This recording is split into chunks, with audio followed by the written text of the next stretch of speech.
हम कई बार ये दृष्टांत सुना चुके हैं। एक सोझा जी नाम के गृहस्थ थे, उनका चरित्र है भक्तमाल जी में। वो महाभागवत थे। उनका ब्याह हुआ, पत्नी है, एक संतान हुई। जब संतान हुई तो उनको, पत्नी को प्रसव पीड़ा में बहुत कष्ट होता है। उसका रोना चिल्लाना ये सब सुन करके जब प्रसव हो गया, बच्चा कुछ समय का हो गया, तो उनका जीवन में दोबारा मैं गर्भ धारण करने की चेष्टा नहीं करूंगा, क्योंकि बहुत कष्ट होता है। और अब मैं ऐसे संसार से विरक्त भाव में भजन करना चाहता हूं, अब नहीं। पत्नी से प्रार्थना की कि तुम्हारा पाणी ग्रहण किया है, इसलिए तुमसे हम अनुमति मांगते हैं, या हमारे साथ चलो। अगर आप, तो घर में सब सुख सामग्री है, बच्चा है, आप पालन पोषण करो, पर मैं विरक्त होकर आज से भगवान का भजन करूंगा।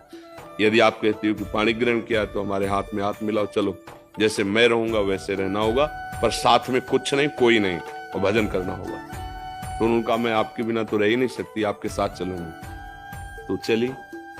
जब गांव के बाहर निकली, जंगल में पहुंची, तो देखा थोड़ा धीमी चाल है, तो उनका जल्दी से आओ ना, तो देखा गोद में बच्चा है। तो पलटू उनका कहा था कि हमारे साथ अन्य कोई नहीं चलेगा, सिर्फ आपकी अनुमति है, आप बच्चा ले। बोले नवजात शिशु, इसको कहाँ छोड़े, इसको कौन पालन पोषण करेगा? तो उन्होंने कहा सब जीव जंतुओं का पालन पोषण करता है, वही भगवान करेगा। या तो वापस हो जाओ, या बच्चा यहीं छोड़ दो। वो कैसे छोड़, उनका भगवान का भरोसा, छोड़ यहीं बच्चा या वापस जा। वो महाभागवत थे, पर पत्नी अपने पति को भगवान मानती थी, छोड़ दिया बच्चा वहां। 12 वर्ष तक भजन साधन, एकांत तीर्थों में भ्रमण। जब उन्होंने अपनी पत्नी की तरफ देखा, तो उसको एकांत में बार बार क्या हुआ होगा मेरे बच्चे का। तो उनका, चलो आज तुम्हारे अंदर जो बार बार एक प्रश्न रहता है, उसका उत्तर दिला देते हैं।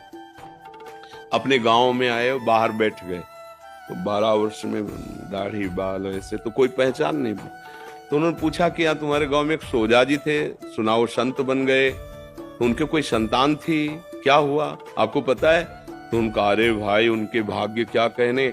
सोझा जी को जब जाते हुए सुना, तो यहाँ का जो राजा था वो बड़ी श्रद्धा रखता था, तो उसने घुड़सवार दौड़ाए। सोझा जी तो मिले नहीं, लेकिन उनका लड़का मिल गया जंगल में, उसको उन्होंने रख लिया। उनके कोई लड़का नहीं था, तो अब युवराज पद पर वो है। बोले अच्छा अच्छा अच्छा, और वापस हो गए। पत्नी का देखा, घर में रहते तो हम गरीब किसान थे, लड़के को क्या बना पाते, लेकिन भगवान के हुए तो क्या बना, युवराज, और आगे चलकर वही राजा बनेगा। आप चिंता मत कर, चुपचाप भजन कर। ना कोई जंगली पशु पक्षी खा पाया बच्चे को, ना कोई हानि पहुंची, और अरे सर्व रक्षक भगवान, भरोसा भगवान का। तो तुम माँ हो, तुम्हारा सोचना ऐसा ठीक ही है, पर वो मोह के कारण। भगवान विश्व के माता पिता, तुमेव माता च पिता तुम, वो विश्व का पोषण कर रहे। देखो पशु पक्षियों का, कितने सुंदर सुंदर पक्षी, और जंगल में रहते हैं, हष्ट पुष्ट रहते हैं, कोई उनकी दवा करने वाला नहीं।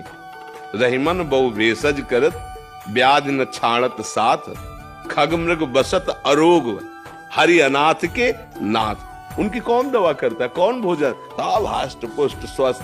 भगवान पूरे विश्व का भरण पोषण करते, आपकी संतान का भी भरण पोषण करेंगे। इस बात से डरो मत, भजन परायण रहो। जब तक श्वास है तब तक उनकी सेवा करते रहो, नहीं तुम्हारी जहां तक सेवा संपूर्ण भगवान के चरणों में समर्पित कर दो। प्रभु अब आप देखना, हम तो आपके विधान के अनुसार जा रहे हैं, लेकिन ये जो सेवा है आप संभालना, भगवान संभाल लेंगे।